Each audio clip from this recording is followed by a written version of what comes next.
Salut, bonjour à tous, j'espère que vous allez bien. C'est moi, ça va super bien.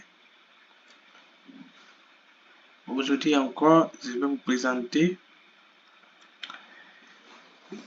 un composant très spécifique qu'on appelle photorésistance. Et voici ici. Donc ici, nous allons simuler ça sur Tinkercad. Tinkercad, c'est un logiciel open source de simulation des circuits électriques. Très pratique. C'est-à-dire tout ce que vous pouvez faire en réalité, c'est-à-dire tout ce que vous pouvez faire réellement, vous pouvez le simuler ici. C'est comme si c'était réel en fait. Vous voyez? Donc, comme je n'ai pas, je peux pas filmer ça.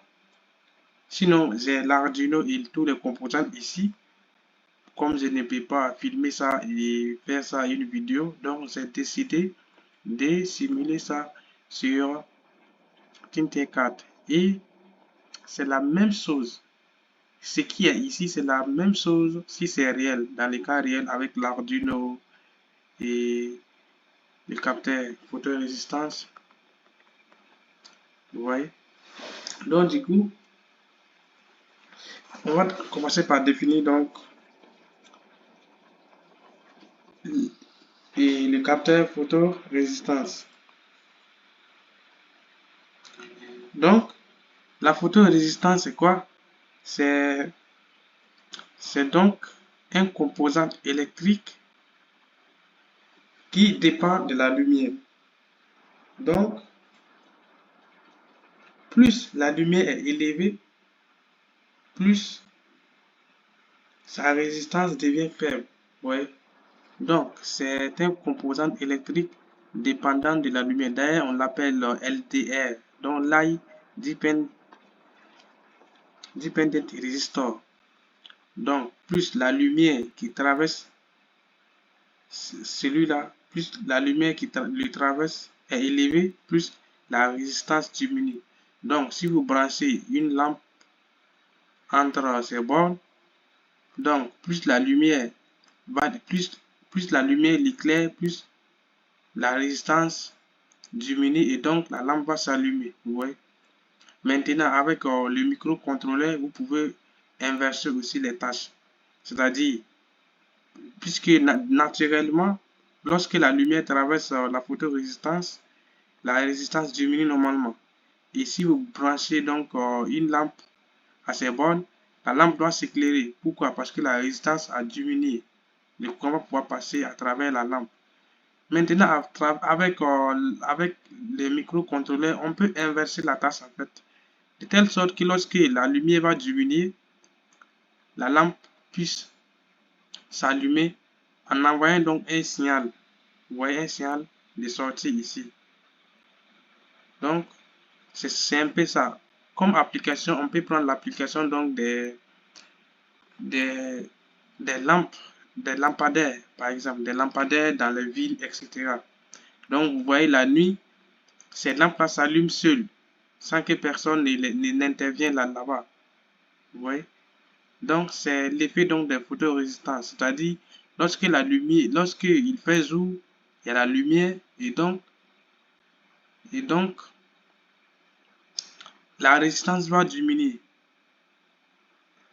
Non, la résistance doit être élevée en fait. La résistance doit être élevée puisque plus la lumière augmente, plus la résistance diminue. Mais avec le microcontrôleur, on peut inverser les tâches. Donc, plus la lumière va augmenter, plus la résistance diminue. Et avec le microcontrôleur, on inverse la tâche. Donc, les lampes vont pouvoir s'allumer pendant la nuit et s'éteindre et le jour. Donc, voici un peu le câblage. Vous pouvez faire le câblage chez vous avec le microcontrôleur réel. Donc, d'abord, il faut d'abord commencer par brancher donc le la photorésistance. Notons que la photorésistance n'a pas de borne, plus ou moins. Vous les branchez n'importe comment, c'est la même chose. Ouais.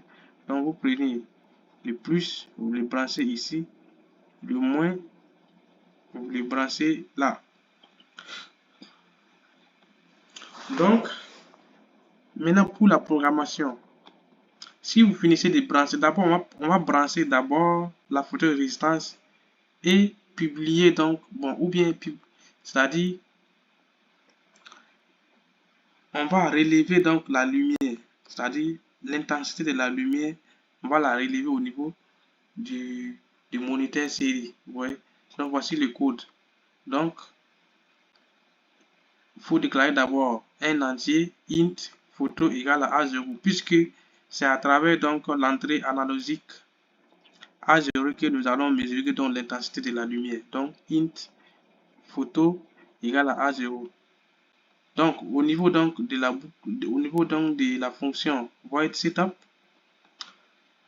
là c'est pour la communication. Donc ici vous allez publier, vous allez définir donc l'entrée pin mode photo input. C'est-à-dire, puisque vous voulez mesurer donc l'intensité de la lumière. Et maintenant au niveau du while loop, qu'est-ce que vous allez faire? Vous allez afficher donc l'intensité de la lumière que vous mesurez au niveau du moniteur série. Donc voici, c'est un peu ça. Donc si l'on lance la simulation, vous allez voir que lorsqu'on va augmenter donc la lumière de la photorésistance, la lumière à côté auprès de la photorésistance, vous allez voir que ça va s'afficher au niveau du moniteur série. Donc on lance donc la simulation et on part. Vous voyez, voici, c'est-à-dire actuellement c'est 0. L'intensité de la lumière c'est presque 0, mais ils ont affiché 6, valeur 6 par défaut. Donc lorsqu'on va augmenter la lumière, vous voyez, lorsqu'on augmente la lumière à côté de la photorésistance, vous voyez qu'au niveau du moniteur série, ça augmente également.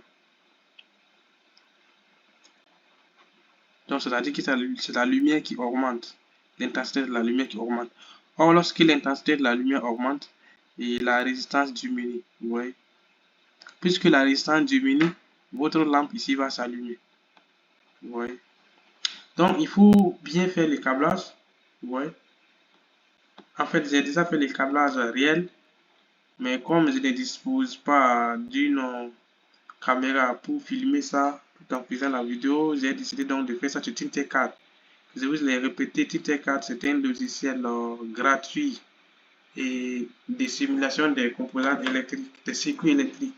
Il est très pratique en fait. Ça permet de comprendre beaucoup de choses, beaucoup. Donc voici un peu le câblage. Donc plus la lumière augmente, plus la résistance diminue et fait passer le courant. Maintenant, comme je vous l'ai dit, on peut inverser la tâche de telle sorte que lorsque la lumière augmente, la lampe s'éteint, comme dans les cas réels de nos jours. Vous voyez les lampadaires, lorsqu'il fait jour, les lampadaires s'éteignent. Et ça, c'est possible grâce au microcontrôleur qui va inverser les tâches. Vous voyez? Donc, on va essayer de modifier ça. Puisque ici, vous avez vu que plus la lumière augmente, plus la lampe s'allume. Donc, je vais diminuer, vous allez voir. Si je diminue la lumière, vous allez voir que la lampe va s'éteindre. Vous voyez, elle s'est éteinte. Mais on peut inverser les tâches. Je vais arrêter la simulation et inverser les tâches. De telle sorte que lorsque vous augmentez la lumière, les lampes s'éteignent. Et je vous ai dit que c'est le cas réel de nos jours actuellement avec les lampadaires. Lorsqu'il fait jour, les lampadaires s'éteignent. Et lorsqu'il fait nuit, les lampadaires s'allument. On démarre la simulation. Vous voyez. Déjà, la lumière est faible. Et la lampe s'est allumée. C'est le cas de nos lampadaires actuels. La lumière est faible. Et les lampes s'allument. Si on augmente la lumière, la lampe doit s'éteindre. Ouais, la lampe s'éteint. Parce que, normalement, en tout cas, la résistance est faible. Mais avec le microcontrôleur, nous l'avons instruit que lorsque la lumière est faible, lorsque la lumière est élevée, il n'a qu'à éteindre la lampe. Oui, c'est nous qui l'avons indiqué ça. Donc, vous pouvez aussi vous amuser sur Tinkercad. Voici le nom du logiciel ici, Tinkercad. Vous pouvez aller sur le net et taper Tinkercad et vous cliquez sur le premier lien qui apparaît au niveau de qui apparaît. Et c'est facile, c'est facile à utiliser.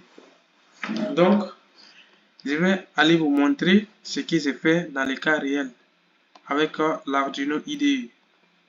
Avec l'IDE de l'Arduino, vous voyez. J'ai fait le câblage propre ici, réel.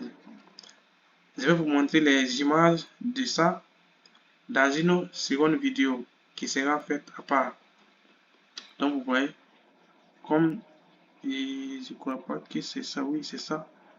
Donc, moi, j'ai initialisé donc l'enregistrement des données à A0 comme précédemment.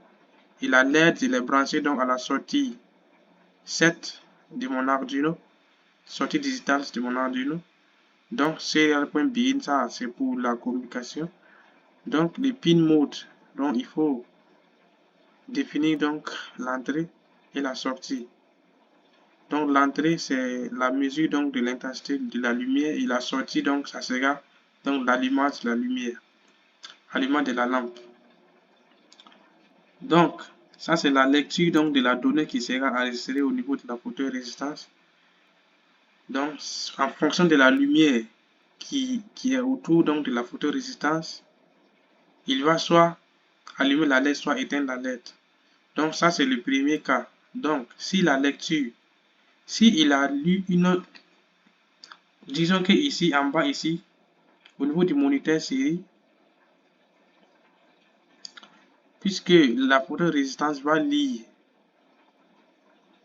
en fonction donc de la lumière qu'il y reçoit, nous l'avons indiqué ici, serial.println n'a qu'à afficher donc la valeur de la résistance qu'il aperçoit. Vous voyez, c'est-à-dire, il doit afficher donc la valeur de la résistance au niveau du moniteur série. Donc ici, c'est la valeur de la résistance qui est affichée. Donc cette valeur-là est supérieure à 30, la lampe doit s'éteindre. Vous voyez, si cette valeur est supérieure à 30, cette valeur, c'est la résistance et non l'intensité de la lumière. C'est la résistance donc de la photorésistance. Maintenant, si cette valeur elle est supérieure à 30, la LED doit s'allumer. Donc, c'est un peu ça. Donc, dans une seconde vidéo, je vais vous montrer en fait le résultat de ça. C'est assez facile. Je vous ai dit que la photorésistance est un composant électrique dont la résistance diminue lorsque la lumière augmente. Vous voyez? Donc, lorsque la lumière diminue, la résistance augmente. Donc, c'est un peu ça. Donc, merci beaucoup les amis d'avoir suivi cette vidéo. Rendez-vous pour la vidéo suivante où je vais vous montrer les résultats de ça en réel. Donc, merci. N'oubliez pas de vous abonner si vous ne l'avez pas encore fait. Ça me fera vraiment plaisir.